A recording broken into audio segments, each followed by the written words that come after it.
maior, uma porção maior de fruto. Mas que frutifique muito em nós a Tua palavra, em nome de Jesus. Amém. Amém?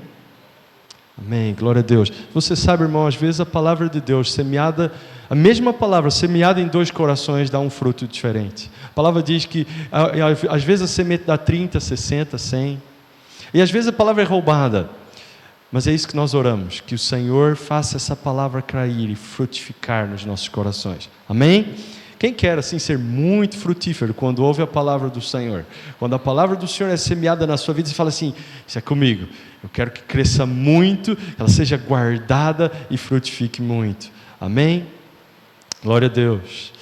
Mas queridos, eu queria continuar aquele tema que nós estávamos falando da última vez que eu ministrei aqui. Nós falamos sobre como posso me aproximar de Deus e ser abençoado por Ele.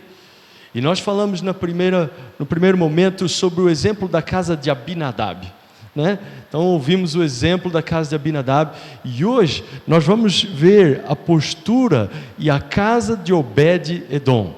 Então hoje nós vamos pensar um pouco sobre como é que Obed-Edom lidou com a presença de Deus e o que aconteceu depois que a presença de Deus, a arca da presença de Deus estava na casa de Obed-Edom. Esse texto que nós lemos aqui no início, já logo diz que a arca do Senhor ficou na casa de Obed-Edom por 3 meses. E abençoou o Senhor a Obed-Edom e a toda a sua casa. E depois o texto continua que eles vão dizer a Davi, e dizem assim, abençoou o Senhor a casa de Obed-Edom e tudo quanto tem. Eu vejo aqui 3 bênçãos aqui, amados. Deus abençoa o Obed-Edom, Deus abençoa a casa dele, a família dele, e Deus abençoa tudo o que ele tem. Essa é uma bênção completa, pegou tudo. O indivíduo, a família dele, tudo que ele tinha, tudo abençoado. Deus abençoou Obed-Edom e a sua casa e tudo o que ele tinha. Então nós precisamos aprender qual foi o segredo desse homem, o que esse homem fez que gerou essa bênção sobre sua vida. Eu creio que aqui tem princípios preciosos. Nós vamos falar cerca de uns 4 princípios aqui que ele segue. Num deles a gente vai se deter mais e divide em 3, mas são 4. 4 mais 3, 4. São 4. Ok? É só para ninguém pegar desavisado e achar que, né? Mas a primeira coisa que nós vemos no Obed-Edom é que ele dá o exemplo de busca. Ele é um exemplo de busca, amados. Quando a arca chega na casa dele, a arca foi para a casa dele, de Obed-Edom. E você vê que ele não delega o cuidado da arca para ninguém da sua família. Na casa anterior, como nós vimos na última palavra sobre esse assunto, Abinadab, ele delega para um filho. E ele fala assim, Eleazar ficou então consagrado para cuidar da arca. Então ele delega aquilo para um filho, e o filho ia cuidar da arca. E a palavra depois não mostra Abinadab em mais lugar nenhum, você não vê mais o nome dele como alguém que buscou a Deus, não aparece de novo quando eles vêm buscar a arca, Abinadab não está lá, e nem o Eleazar que tinha sido consagrado, aparecem outros 2 irmãos, e eu creio que isso mostra que aqui não aconteceu isso. Obed-Edom, ele assume a responsabilidade para si. Ele fala assim, opa, a arca está na minha casa, então eu vou buscar a Deus. Ele não delega para outra pessoa, ele vai buscar a Deus ele mesmo. Ele cuida da arca na sua casa. E a Bíblia diz que ele acompanha a arca depois que a arca sai da casa dele. Então ele chama para si e agarra aquela oportunidade com todas as suas forças. ele dá o exemplo da busca, amados. Eu creio que aqui tem uma lição para nós, amados. Não delegue a busca a Deus para ninguém da sua família. Em especial se você é um pai de família, de forma especial, mas isso não se aplica só aos pais de família, você tem que ser o exemplo da busca. Vocês já viram aquela tradição que se tinha, que as irmãs vão ao culto de oração? Círculo de oração. Tem umas igrejas que tem o círculo de oração das irmãs. As irmãs do coque. Sabe o que é isso? São as irmãs que oram. E o que os homens estão a fazer nessa? O que aconteceu conosco? Vamos lá trabalhar. Nós trabalhamos, elas oram e a gente trabalha. Amados, nós precisamos corrigir isso. Precisamos corrigir isso. Porque buscar a Deus é uma prioridade. Porque estar de joelhos diante de Deus mostra o quanto nós dependemos de Deus. Eu faço essa aplicação aí para os chefes de família. O que mais importante tem para que um homem faça? Que tipo de trabalho? Não há. Então, amados, se há algum cheiro de oração, reunião de oração, mover de oração, busca de Deus, chegue primeiro. Seja você o motor. Amados, e eu não digo isso para que as irmãs então descansem. Então agora as irmãs não precisam mais frequentar o círculo de oração tão assíduas porque os esposos vão estar buscando. Não. Pelo contrário, elas põem pressão em nós. A Tati põe muita pressão em mim. Vou dizer aqui. Ela põe muita pressão porque ela busca muito. E esses tempos atrás ela começou um jejum a perder de vista. Vou falar aqui, nem combinamos, mas vai. Ela decidiu, eu vou buscar o Senhor por uma causa. Eu falei, quando você vai terminar? Quando acontecer. Eu falei, eita. Como que eu vou ser o exemplo disso? Mas amém, amados. Amém, bora. Que o Senhor nos dê graça. Que elas ponham pressão em nós, mas que sejamos nós a ir lá, em primeiro lugar, e a ser a liderança nisso. Que o Senhor nos leve. Amados, que o Senhor nos leve. Nós precisamos buscar o Senhor. Agora, saindo da questão do familiar, do esposo e da esposa, eu não sei em que posição você está, eu não sei quem você é. Você pode ser esposa, você pode ser filho agora, você pode ser, seja lá o que você for. Não delega a busca de Deus. Vai, busca o Senhor com intensidade, com perseverança, como Ele fez aqui. Amado, isso é para nós. Não põe pressão nos outros, busca o Senhor. Seja um exemplo de busca de Deus. Porque Obed-Edom, ele faz isso. Ele busca o Senhor. E é tempo de nós buscarmos o Senhor com intensidade. E amados, a sua vida de oração, a sua vida de busca de Deus é uma confissão da sua dependência de Deus ou não. Ou não. Eu vou dizer de novo. A sua vida de oração é uma confissão da sua dependência de Deus ou não. Sabe por quê? Porque se você não ora e não busca Deus, você basicamente está dizendo assim para Deus: eu basto, não precisa, deixa que eu resolvo, eu vou sozinho, eu tenho meus recursos, eu vou. Eu trabalho, vai dar certo no final, deixa comigo. É isso que nós dizemos a Deus quando nós não buscamos o Senhor. Por outro lado, se nós buscarmos o Senhor, nós estamos dizendo a Deus: Deus, eu preciso de Ti. A minha vida precisa de Ti. Eu preciso de Ti na escola. Eu preciso de Ti com os meus amigos. Eu preciso de Ti com o meu trabalho. Eu preciso de Ti, Deus. E se você busca a Deus, você está dizendo isso para Ele.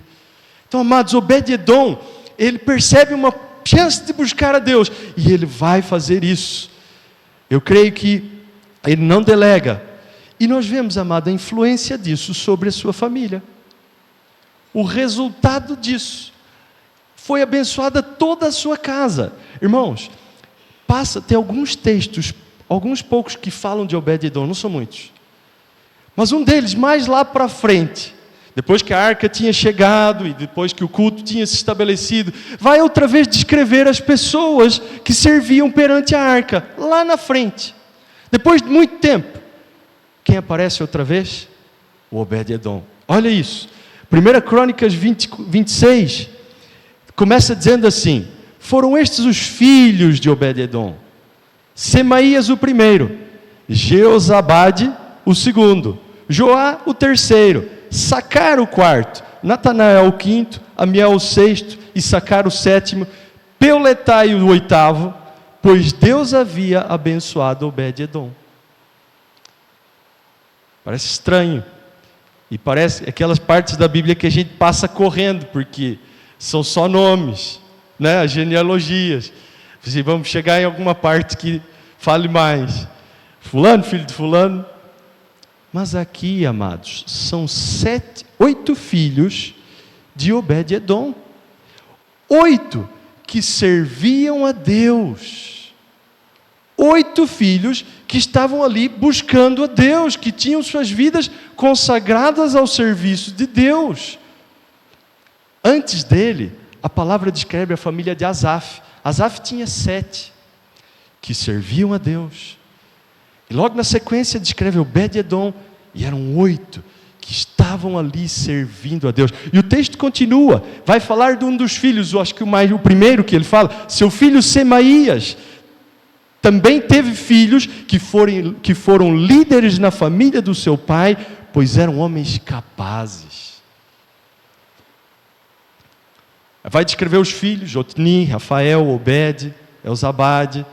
Os parentes dele, Eliú, Semaquias, também foram homens capazes. Todos esses foram descendentes de Obed-edom. Eles e os seus filhos e parentes eram capazes e aptos para a obra. Eram ao todo 62 descendentes de Obed-edom. A palavra aqui traz uma distinção na família de Obed-edom. Não traz esse detalhamento de todos esses que eram descendência, que estavam servindo a Deus. O exemplo de um homem, amados, que não delegou a busca a Deus. E sabe às vezes como é que a gente delega? A gente delega no bate-papo. Você já viu fulano? Fulano busca a Deus, hein? Os caras estão lá numa igreja. Ontem a gente teve um bate-papo desse. Eu creio que às vezes isso é inspirador. É inspirador, tem a parte da inspiração. A galera lá está buscando o Senhor, olha o que eles fizeram, um evento e tal, e o fulano lá fez uns podcasts, bom, nossa. Mas às vezes a gente está falando disso, e a gente está dizendo assim, fulano, não eu. Fulano é intenso, não eu. Fulano busca, não eu. E a gente delega a busca. Amados, Deus está nos chamando para sermos um exemplo de busca do Senhor. Eu não sei quem está buscando bem, mas se está, eu quero aprender e eu quero ser um exemplo também. Amém, amados? Amém? Então, ele vai então ser um exemplo de busca do Senhor. A segunda coisa que a gente vê na casa de Obed-edom é que ele se aproxima da arca de Deus e de Deus, crendo que Deus podia abençoar. Ele creu, amados. Ele podia pensar assim, é só uma caixa, madeira com ouro, com esses varões, o pessoal carrega de um lado para o outro, é só uma caixa, que tem lá um enfeite em cima de uns querubins, uns anjos, tem umas coisas dentro. Pronto. Mas Obed-edom resolve acreditar que aquela era realmente a representação da presença de Deus. Ele fala assim, pô, isso aqui é importante. E ele crê que Deus estava ali e que ele podia ser abençoado. Ele acreditou, amados. A palavra de Deus diz assim, olha, sem fé é impossível agradar a Deus. Quem dele se aproxima precisa crer que ele existe, que recompensa aqueles que o buscam. Você está chegando perto de Deus, você precisa acreditar que Deus, Ele existe, Ele está lá, amados. Às vezes é uma reunião só, uma nova reunião de novo. Eu já disse isso, mas às vezes é mais um grupo de comunhão. Percebe? E não parece que a presença de Deus está ali, não parece muito às vezes. Às vezes não parece, às vezes começa, a gente fala das coisas ali, irmão, alguém vai contar um testemunho, alguma questão e não parece. Então, às vezes você fica tentado a pensar assim, eu não sei se eu vou lá hoje àquela reunião. Mas o Senhor está ali. E se você crê, você desfruta da bênção de Deus, porque a presença está ali. Amados, não é só mais um culto, é um culto ao Deus dos céus, ao Deus eterno. Percebem? Mas ele creu. Quando a arca estava na casa de Abinadab, eu acho que ele não creu. Eu não acho que eles creram muito. Eles cuidaram daquela arca, daquela caixa. Eles cuidaram daquilo. Eles frequentaram os cultos. Eles foram à igreja. Sabe o que eu quero dizer? Eles foram também outra vez. Qual é a sua? A minha é essa. Eu sou dessa igreja. Bom, eu vou lá de domingo. 10 horas eu vou lá, todo domingo. Mas sabe quando você não põe paixão naquilo e não crê que Deus está lá, amados? O Senhor prometeu que estaria onde 2 ou 3 estivessem reunidos no seu nome. O Senhor está aqui neste lugar hoje. Ele creu. Se aproxime das coisas de Deus com fé, amados. Se aproxima com fé. Crê. Hoje é mais. Esses tempos atrás eu fui orar, Senhor, eu quero mais gozo e alegria para estar com os meus irmãos. Eu quero mais. Porque o Senhor está lá. Creia. Gaste a sua vida nisso, crendo. Gaste, mas creia. Você fez a melhor escolha em estar aqui hoje, por exemplo. Esse é o melhor lugar que você poderia ter escolhido ir. E você creu nisso e veio. E eu espero que você tenha vindo com o coração certo.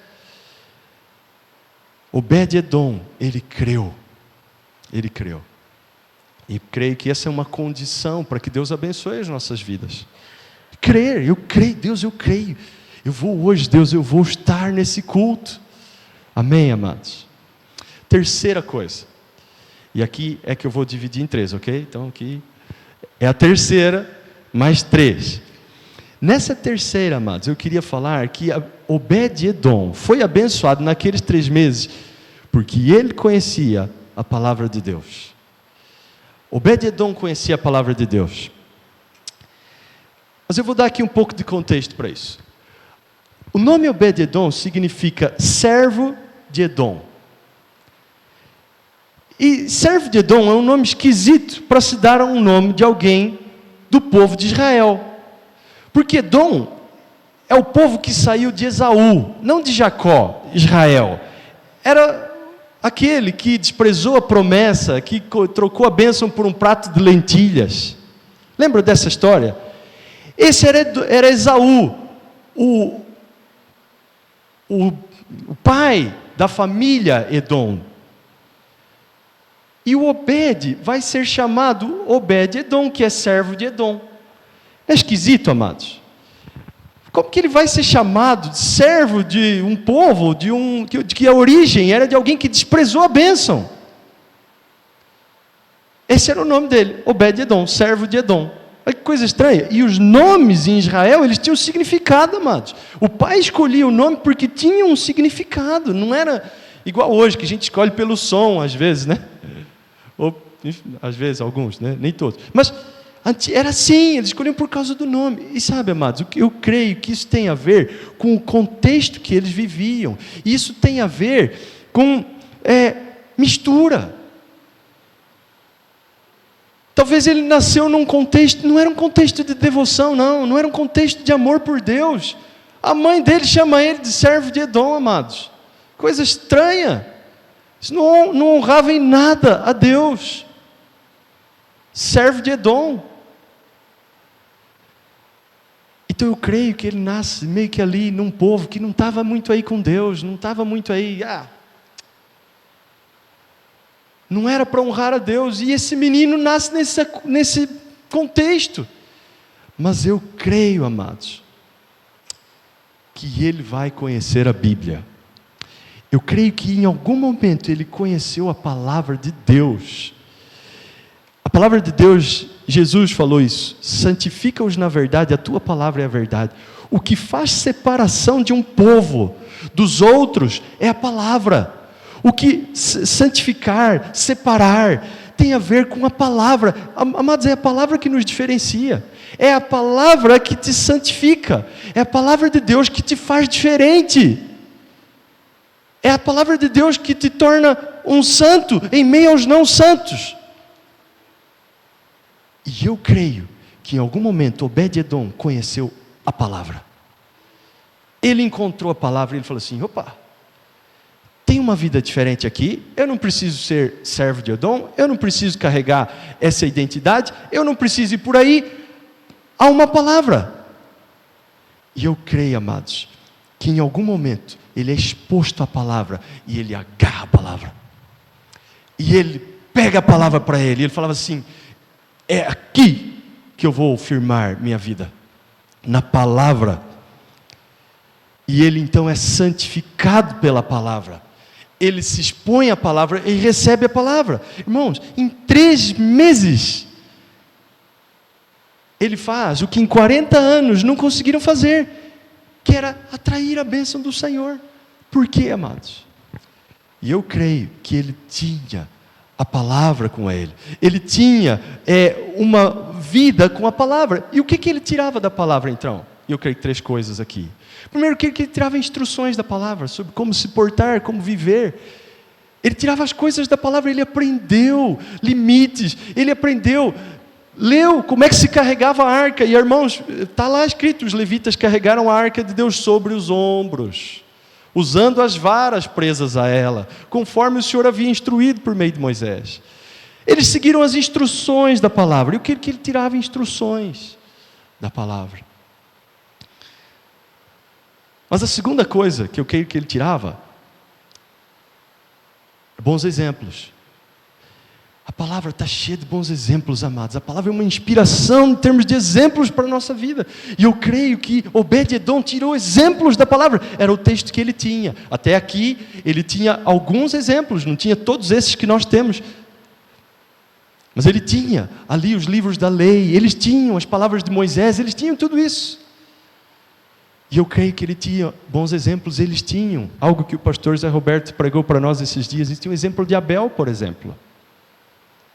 E o exemplo de Abel foi alguém que deu o melhor para Deus. Alguém que deu o melhor para Deus. Entre Abel e Caim, Abel deu o melhor para Deus. E eu creio que ele tinha esses bons exemplos de dar o seu melhor. E amados, quando você vê aqui essas descrições de Obed-edom, a Bíblia diz que ele foi porteiro, ele foi ajudante dos músicos e cantores, ele cuidava da arca, ele tocava harpa e tocava lira. A harpa é aquele negócio grandão que você toca assim, e a lira é um negócio que parece uma harpa assim, que você toca assim, é um pouquinho diferente os dois instrumentos. Mas o texto dá a entender que ele fazia tudo isso. Porteiro, ajudante dos músicos e cantores, cuidava da arca, tocava harpa, tocava lira. A Lígia falou sobre porteiro agora há pouco, sobre as portas. Eu falei assim, amém. Ele era porteiro, amados. E ser porteiro da casa de Deus não é pouca coisa. Tem um salmo que diz assim: melhor é um dia nos teus átrios do que 1000 em outro lugar. Prefiro ficar à porta da casa do meu Deus a habitar nas tendas dos ímpios. Fala para quem está do seu lado: ser porteiro na casa de Deus é melhor do que estar lá no meio da festa, lá fora. É bem melhor. Mas a priori não parece. Alguém se habilita ao cargo de porteiro, amados? Ser porteiro da casa de Deus. Porteiro da casa de Deus. Essa era uma das funções que ele tinha, porteiro da casa de Deus. Mas também cuidava da arca, perto da arca, tocava harpa e lira. E quando nós vemos aqui, sobre ser porteiro, esses dias atrás nós estávamos pensando no culto dos jovens e falando quem vai fazer, quem vai ficar ali na recepção. E o Emanuel, ouvindo a gente falar, ele falou assim: pai, eu quero ficar na porta, eu quero ser porteiro. Eu já tenho experiência disso. Na pandemia eu ficava lá e cuidava do álcool. Você lembra?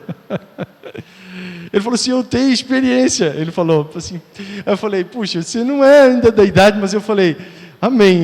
Depois eu até falei com a Carol, falei assim: Carol, ajuda o Emanuel que ele quer ser porteiro. Eu falei assim: nós precisamos deixar. Ele pediu dessa forma, né? Mas porteiro da casa de Deus, amados. Mas aqui, nos textos que descrevem Obed-Edom, tem um que ele fala uma coisa muito interessante. Paulo, ouve isso. Você já deve ter lido isso, mas olha só nesse contexto. Os músicos Emã, Asaf e Etan foram escolhidos para tocar os símbolos de bronze. Símbolos de bronze, Douglas. Eu fiz questão de tocar mais os símbolos. Símbolos, irmãos, são pratos. Pratos, amados, pratos. Esses pratos de bateria são símbolos. Então, o Emã, o Asaf e o Etan, eles tocavam os símbolos. Zacarias, Aziel, Semiramote, Jeiel. Amém? Glória a Deus. Apareceu. Jeiel, Uni, Eliabe, Mazéias e Benaia foram escolhidos para tocar harpas em tons agudos. Eles iam tocar harpas em tons agudos. Porque esse era o contexto de carregar a arca. Eles iam tocar as harpas em tons agudos. E depois ele vai dizer assim: Matitias, Elifeleu, Miqunéias, Obed-Edom, Azazias e Jeiel foram escolhidos para tocar as liras em tons de oitava. E aí eu falei assim: puxa, em tons de oitava? E eu estava lá meditando, eu falei assim: puxa, e agora, hein? Sabe o que eu fiz, amados?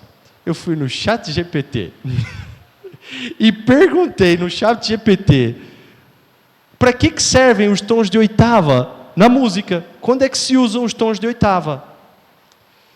E daí apareceu uma lista de informação, um bom resumo, mas eu pensei duas coisas e eu queria colocar aqui. Por que se tocam coisas em tons de oitava? E diz assim: na criação de harmonias, as oitavas são frequentemente usadas para criar harmonias na música. Por exemplo, em um coral, os cantores podem cantar a mesma melodia, mas em oitavas diferentes, criando um som rico e camadas. Isso também pode ser aplicado a grupos de instrumentos para adicionar profundidade e complexidade à música.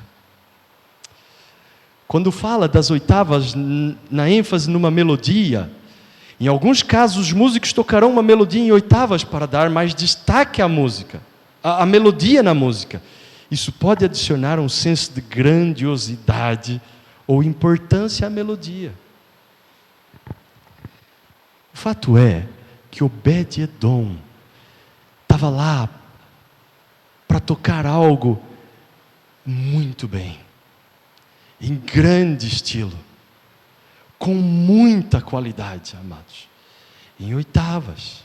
Em outro comentário lá do ChatGPT, Vinícius, ele diz assim que as oitavas têm a ver com quando a pessoa está aprendendo para fortalecer assim o aprendizado, porque é difícil, sabe?